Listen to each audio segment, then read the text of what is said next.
Flights are $1,200 each, my mom said. If you cannot afford it, stay behind. I nodded, then got an alert. My credit card had been used for 4 business class tickets, not mine. I opened my app, hit dispute all, locked the account. At check-in, my sister texted, "Why is nothing paid for?" I texted back, "What you said, I stayed behind." Then booked my own getaway. The next day, my dad showed up at my apartment. I did not. Flights are $1,200 each, my mom said. If you cannot afford it, stay behind. I didn't argue. I just nodded, even smiled like it didn't sting. Like it wasn't the 6th time in 2 years my own family had made it clear I didn't belong unless I paid for the privilege. She said it so casually, over speakerphone while I was still in my scrubs, sweating after a 12-hour shift at the hospital. I had just finished working back-to-back night shifts to cover the rent and chip away at my student loans. They were all going to Maui, my mom, my dad, my sister Kayla, her husband Derek. A week-long family vacation. Business class, of course. You know we deserve this, she added. It's been a rough year for everyone. Everyone. As if I wasn't part of that, everyone. As if I hadn't loaned Kayla $2,500 last April when Derek lost his sales job, or covered Dad's medical deductible when his blood pressure spiked and he refused to go to urgent care because of cost. I told her it was fine, that I'd stay behind. And then I went back to cleaning up vomit from a drunk patient who had tried to punch me for suggesting he lay down. But later that night, I got a ping on my phone. An alert from my credit card app. For business class tickets purchased, each for $1,200. My card, not my name. I opened the app. Passenger names. Kayla B. Derek B. Sandra M. Mom. William M. Dad. No, Alex M. Know me. I stared at the screen for a full minute. My fingers cold. My heart pounding. They had used my credit card. Again. Without asking. Without telling me. Just assumed I'd cover it like I always do. I didn't even get a window seat out of it. I tapped dispute all. Then I locked the account. An hour later, I was brushing my teeth when my phone buzzed again. A text from Kayla. Why is nothing paid for? We're at check-in. I wiped the foam from my mouth. Looked at the message. Took a deep breath. Then I typed back. What you said, I stayed behind. And I did. I stayed behind. But not in the way they expected. I booked my own getaway. Somewhere warmer. Quieter. No family. No obligations. No guilt. The next morning, my phone buzzed again, a call from Dad. I didn't answer. That afternoon, he showed up at my apartment. Knocked like he owned the place. I didn't open the door. It didn't start with the tickets. That was just the cherry on top of a mountain made of broken boundaries and overdraft fees. It started when I was 22 and Kayla borrowed my credit card to buy a dress for her engagement party. A $600 temporary emergency because you work in healthcare and don't even dress up, so it's not like you'll notice. She promised to pay me back by the end of the month. She never did. Then it was Dad asking me to co-sign a loan so they could renovate their kitchen. It's not even for us, he said. It's for resale value. One day you'll inherit it. Spoiler. The house was refinanced twice, and they used the money to pay off Derek's second failed business. I was working 50-plus-hour weeks at the time, barely keeping my head above water. And somehow, I was still the family ATM. The dependable one. The nurse with a steady job, the unmarried one with no kids, the one who should pitch in because family supports each other. But it was never mutual. When I got pneumonia last winter from working through flu season and asked Mom to bring me soup, she said, I can't, sweetheart. I promised Kayla I'd watch the kids while she gets her nails done. You understand. I always understood. When Derek crashed my car, the car I let him borrow while his was in the shop, my insurance premium doubled. He didn't even say sorry, just shrugged and said, that's what insurance is for, right? They drained me slowly, drip by drip, until I didn't even feel it anymore. Like boiling a frog. I was the frog. Until the week before the Hawaii trip. That was the real fuse. I was finishing a night shift when Kayla texted. Can you move your payday up? Mom wants to book hotels, and we're short. What payday? I wasn't even invited. I sent back. Short for what? She replied with a gif of hula dancers and the words, family trip, desert island, hibiscus, woman dancing, light skin tone. I called Mom. Kayla said you need help with hotels? I asked, trying to stay neutral. Oh, sweetie, don't worry about that, she chirped. Everything's already booked. We just needed a bit of a cushion to upgrade to business class. You know how bad Derek's knees are. Wait, you're asking me to cover the upgrade for a trip I'm not even on. Silence. Then the tone changed. Look, Alex, if you wanted to come, you could have said something. But the flights are $1,200 each. If you can't afford that, then maybe it's best you sit this one out. No hard feelings. She said it like I was a burden, like my very existence was an inconvenience to their luxury itinerary. I didn't argue, just hung up. Quiet, calm, numb. Then came the notification. My card used for 4 business class tickets. That's when the numbness broke. All the sacrifices, all the times I canceled vacations, skipped dinners, worked doubles. For what? So they could live it up while I rationed my meds and ate instant ramen 3 nights a week? That night, I sat at my desk, staring at a spreadsheet of my finances. I had $327 in checking, $14,200 in student loans. My car was 6 years old and had 119,000 miles on it. I hadn't been on a vacation since college. Meanwhile, Derek was sipping first-class champagne with my name on the receipt. And Kayla had the audacity to text me from the check-in line with, "Why is nothing paid for?" The mask slipped. That's who they were. Who they'd always been. I wasn't family. I was funding. I responded simply, "What you said." I stayed behind. Then I did something I never thought I'd do. I opened a travel site and booked my own trip. Nowhere fancy, but it was mine. All mine. No obligations. No guilt. The next day, Dad showed up at my door like a scene from a Netflix thriller. Still in his Hawaiian shirt, standing outside my apartment with a look that flickered between confusion, anger, and entitlement. He knocked. I didn't move. He knocked again. Louder this time. "Alex, open the door. We need to talk." I didn't. He stayed there for 7 minutes. I timed it. Then he left. That evening, I got a voicemail from Mom. "You really hurt your father today. He flew back early to speak to you. After everything we've done for you." Done for me. I saved the message. Not for memories, for evidence. I was done gaslighting myself. The next day, Kayla tried calling 5 times. Then sent this gem. "Grow up. You can't punish the whole family over one misunderstanding." Misunderstanding. They used me, robbed me, mocked me. And now that I said no, I was the bad guy. But I wasn't mad anymore. I was done. They thought silence meant surrender. That if they knocked hard enough, long enough, I'd cave, just like always. But I had changed. Dad came back again the next day, this time with Mom. Same spot, same condo hallway, same tired manipulation on their faces. I didn't open the door. That night, the texts started flooding in. From Kayla, "You are being completely unfair. We needed that upgrade. Derek's knees swell when he flies economy. Do you realize what you've done? We couldn't even check in. Had to downgrade and pay out of pocket. Do you know how embarrassing that was? Family is supposed to be there for each other." Family. That word again. I typed, deleted, retyped. Then I sent one message. "You mean like when I paid your rent for 8 months and you forgot to pay me back?" No reply. Next came a barrage of calls from Mom. All ignored. Then a text from Dad. "You need to grow up and stop playing victim." We had no choice. We didn't know the card would decline. "You were supposed to help." "You always do." I stared at that last line for a long time. "You were supposed to help." Like I was a family employee whose absence constituted workplace misconduct. I didn't reply, but I wasn't done, because they thought this was just a phase, a tantrum, that I'd get over it like I always did. But this time was different. This time I was angry, not just emotionally hurt, logistically, financially, physically exhausted from years of propping up a system where I was the silent donor. So I did what they never expected. I sat down and wrote an invoice. $600. Dress for Kayla's engagement, never repaid. $2,500. Loan to Kayla and Derek during his unemployment. $800. Dad's MRI deductible out of pocket. $420. Groceries Mom forgot to Venmo back for. $1,200 X4 for business class tickets to Hawaii charged without consent. $150. Interest and fees on late credit payment caused by above.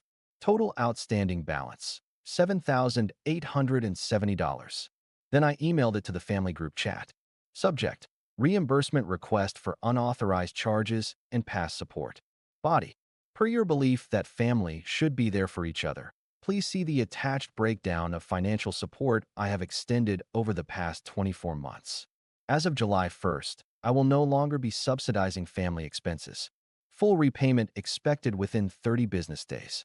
After that, I'll be submitting formal reports to my credit provider regarding unauthorized use of my financial credentials. No further financial interaction will be permitted moving forward. The group chat exploded. Kayla, are you serious? What kind of person sends an invoice to their own family? Mom, this is hurtful and unnecessary, Alex. You're making things worse. Dad, we raised you better than this. That line, that was the final spark. Because the truth was, they didn't raise me. I raised myself, between extra shifts, unpaid debts, and being the default safety net for everyone else's irresponsibility. I replied with the facts. You didn't raise me. I was overwhelmed by the imbalance in our relationship. And I let you. But not anymore. Then I blocked Kayla. I left Dad and Mom unblocked, out of sheer curiosity for how deep the delusion could go. Turns out, very deep. The next night, they showed up in person again.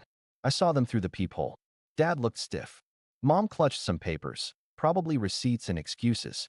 I opened the door. You need to talk to us, Mom said, voice trembling. No, I really don't, I replied calmly. Dad stepped forward. This stunt, freezing the credit, the invoice, it's spiteful, Alex. We're your family. And you used my name and card to buy flights. I snapped. That's not family. That was a serious breach of trust. We didn't think it'd be an issue. Mom cried. You always help. Because you trained me to. I cut in. Since I was 22, you've treated me like a walking debit card. I helped because I was taught that saying no meant I was a bad son. But I'm done being the good son. Don't talk to your mother like that, Dad growled. No, don't talk to me like I owe you something. I shot back. I worked double shifts while Kayla and Derek used my money to sip mimosas at LAX. I helped pay your hospital bills while you called me selfish behind my back. He stepped forward. You think this makes you strong? Turning your back on family. No, I said. But it makes me free. I closed the door in their faces. Not slammed. Just firm. Deliberate. With finality. They didn't knock again. Later that night, I got a voicemail from Mom. A quiet, defeated voice. I don't know who you are anymore. And for the first time in my life, I smiled at those words. Because I wasn't the person they used to walk all over. After I closed the door in my father's face, the silence that followed wasn't peaceful. It was surgical, precise, final. No more banging on the door. No more guilt-laced voicemails. Just a vacuum where their control used to live. For 2 days, nothing. Not a word from any of them. I half expected the cold shoulder to last forever. Then came the panic. It started with an email from my bank. Someone had attempted to use my old, frozen credit card again to rent a car in Maui. Derek. Of course. I called the fraud department. They confirmed the attempted charge matched his ID info. Would you like to press charges? They asked. I didn't. Yet. But I had them document everything and emailed the report to myself, subject line. Evidence in case they escalate. Later that night, I received a text from an unknown number. We're stranded. Are you seriously going to leave your family like this? After all we've done for you. Kayla. I stared at it for a long time. What had they done for me, really? Besides take? I didn't reply. Just screenshotted it and filed it in the new folder I'd made. Family. Patterns I won't repeat. A few days passed. Then something truly bizarre happened. I got a message on Facebook from Marissa. Yes, that Marissa. Derek's ex-wife. We hadn't spoken in years. Last I heard, she moved across the country after their divorce and started over. She was always too smart for him, a lawyer with bite, ambition, and an allergy to nonsense. Her message was simple. Hey Alex, sorry to pop in like this, but you might want to talk. I replied, this about Derek? She sent a thumbs up, and then a file, a PDF. I hesitated for a second, then opened it. Inside, screenshots, bank transfers, a paper trail. Apparently, Derek had been rerouting funds from a joint family account Mom and Dad gave him access to for emergencies. He was gambling again. Crypto this time. High risk, low IQ. It got worse. In the screenshots, there were emails. One from Mom, begging Marissa to please not report anything. Another from Dad saying, we'll fix this. Alex doesn't need to know. They knew. They all knew. They hid it from me because they were scared I'd cut them off before I actually did. The plane tickets were just the tip of the iceberg. They had been bleeding me dry to cover up Derek's financial mess. I called Marissa immediately. She picked up on the second ring. I wasn't sure you'd even want to talk, she said. But I couldn't keep watching from the sidelines. I know how they used to treat you. I asked why she was sending this now. She paused. Because you're finally doing what I should have done years ago. Walking away. And I thought you deserved to know the truth. That night, I printed every page, every transfer, every shady message. I stapled them together and walked them to my desk. And for the first time in years, I slept with the window open, breeze in my room, no anxiety buzzing in my chest. The next morning, I got a call from an unknown number. I let it go to voicemail. It was Dad. His voice was low, not angry, strained. Alex, I don't know what to say.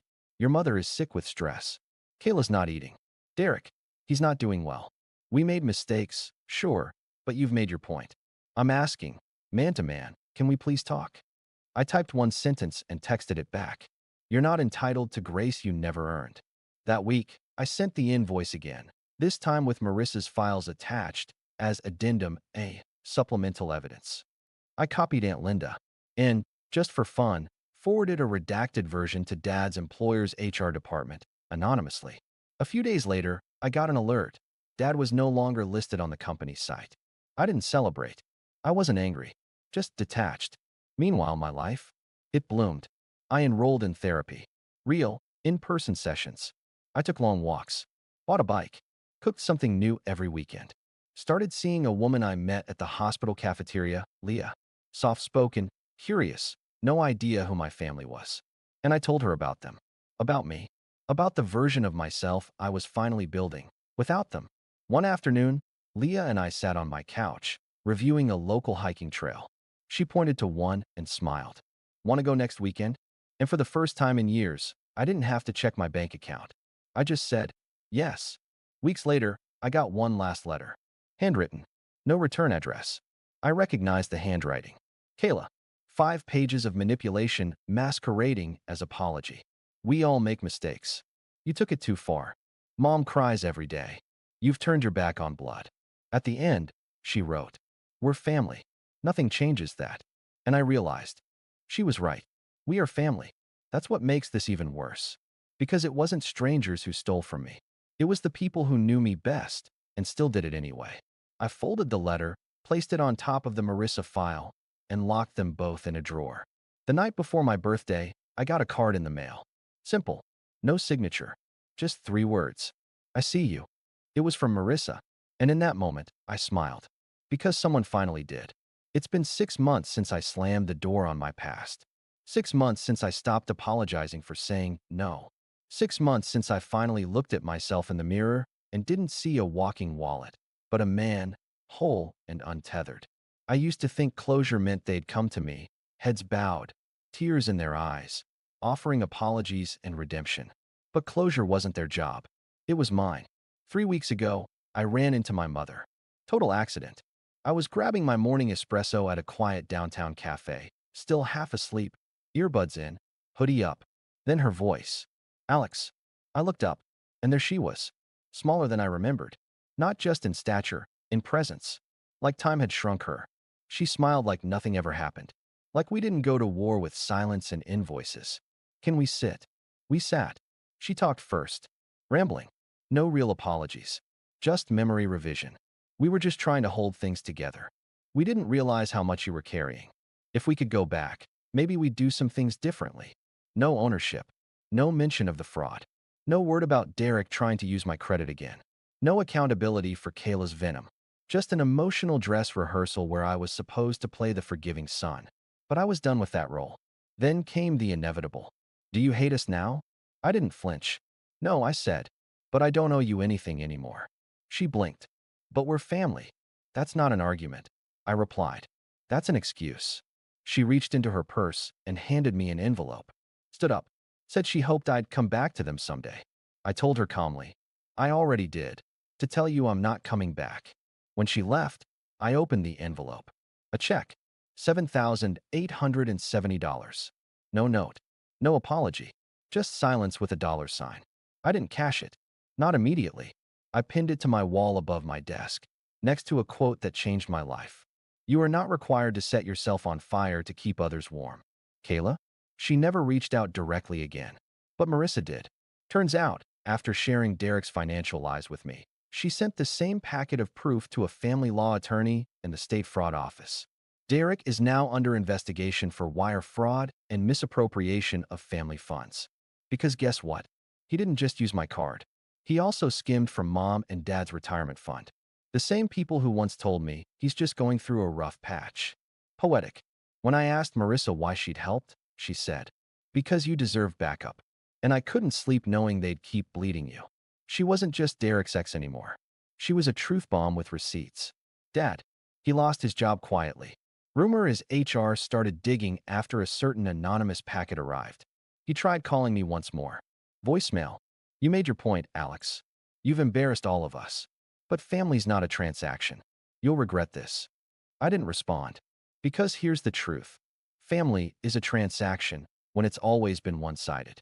Leah and I, we're solid. She was there when I told her everything. The good, the ugly, the bank records. She didn't flinch, just held my hand and said, "I'm proud of you for not letting it turn you bitter." She's the first person in my life who never made me earn her love through sacrifice. We're planning to move in together this fall, a new place. Bigger, brighter. And no, I didn't ask anyone for money. As for the check, I cashed it, then donated every cent to a scholarship fund for young nurses who support their families financially while in school. Because someone out there is me 5 years ago, breaking their back while their family pretends it's normal. Let them know it's not. Let them know they're not alone. So, where does that leave me? Stronger, quieter, wiser, still a son, still a brother, but no longer their lifeline. I don't carry their weight anymore. I carry my own boundaries. I carry my peace. And I carry the memory of the day I finally said, "I am not your safety net. I am my own person." They didn't understand me for that, but I love myself for it. So here's what I leave behind. The guilt, the fear, the myth that being the good one means being the one who bleeds out for others. And here's what I keep. My life. It's not perfect, but it's mine. And this time, I'm not sharing it with anyone who doesn't treat me like I matter. I used to be the one they leaned on. Now I stand tall on my own. And the door I closed that day, it's still shut. Only now the key is in my pocket, and it's staying there.